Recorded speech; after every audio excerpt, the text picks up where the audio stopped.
All right. In this video, I want to talk about delta x and delta y. Right? Change in x, change in y. And there's going to be a little bit of funky notation here, but don't get freaked out. It's super simple, and it's really important for doing slope, Pythagorean theorem, vectors, all sorts of stuff in the coordinate plane. And it looks like this. The idea is like this. Okay. So if I start at some location in the coordinate plane, here I'll draw an axis to make us all a little more comfortable here. So this is the point. If that's my x-axis, that's my y-axis. This is the point. Let's see, 2, 1, 2, 3, 4, 5, 2, 5. All right. If I travel from here to, say, some other point, let's travel up here. I'll connect them with an arrow because we're going in that direction. Then this would be the point 1, 2, 3, 4, 1, 2, 3, 4, 5, 6, 7, 8, 9. 4, 9. So I traveled from A to B. All right. So if I travel from A to B, you see that I end up higher up than where I started. And see, this would be your right. Does that look right? Further to the right. So from A to B, I'm higher up than when I started, and I'm further to the right. So my x value, that tells me how far left or right I am from the axis there. My x value has changed, and my y value has changed. And the y value tells me how far up or down I am. So my y value went from 5 to 9, and my x value went from 2 to 4. So we have this thing that's called change in x, okay, and we pronounce this delta x, okay. So delta is it's a Greek letter, looks like a little triangle, not to be confused with the symbol that we use for triangles, and it refers in math, it refers to things that change. So delta x, change in x. So how much did your x coordinate change when you went from A to B? And we see it went from 2 to 4, so our delta x here is 2. Okay. And then our delta y, that's our change in y. So how far did our y coordinate change, which tells us how far up or down we went. Our y coordinate went from 5 to 9, so our change in y is 4. Right. So pretty straightforward. Our delta x and delta y could also be, say, negative.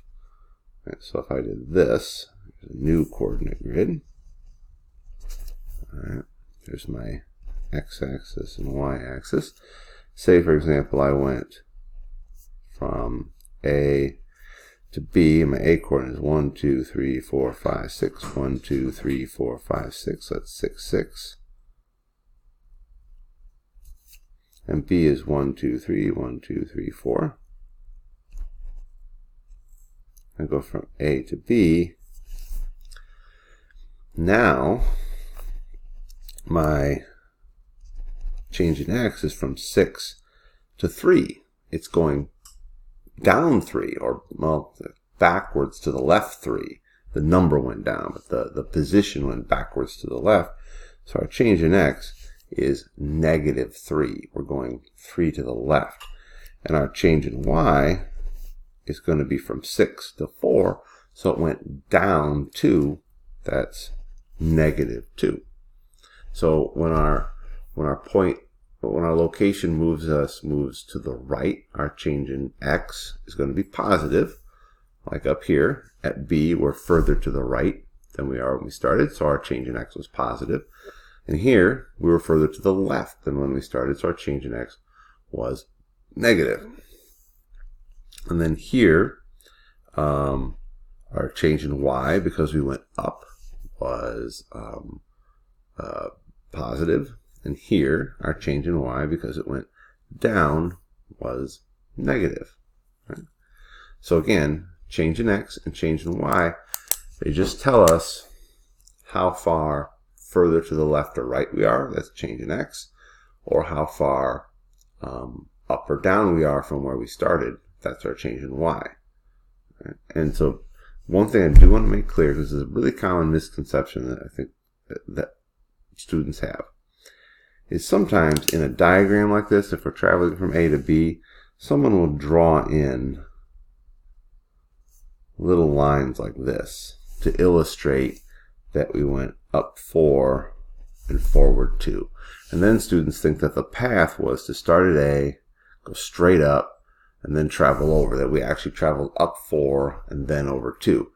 But that's not what we're talking about here. What we're talking about here is if I travel straight from A to B in a straight line, shortest path, and these little extra lines on the side are just illustrating how far we've landed further to the left or right or further up and down.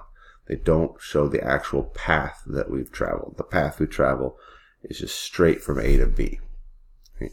And these numbers here don't tell us that we actually moved straight up 4 and straight over 2. They just mean that once we've made the trip from A to B, we're so much further to the right and we're so much further up. And that's what change in X and change in Y are, is how much did our X coordinate and Y coordinate change? How far to the left or right, up or down did we land when we stopped?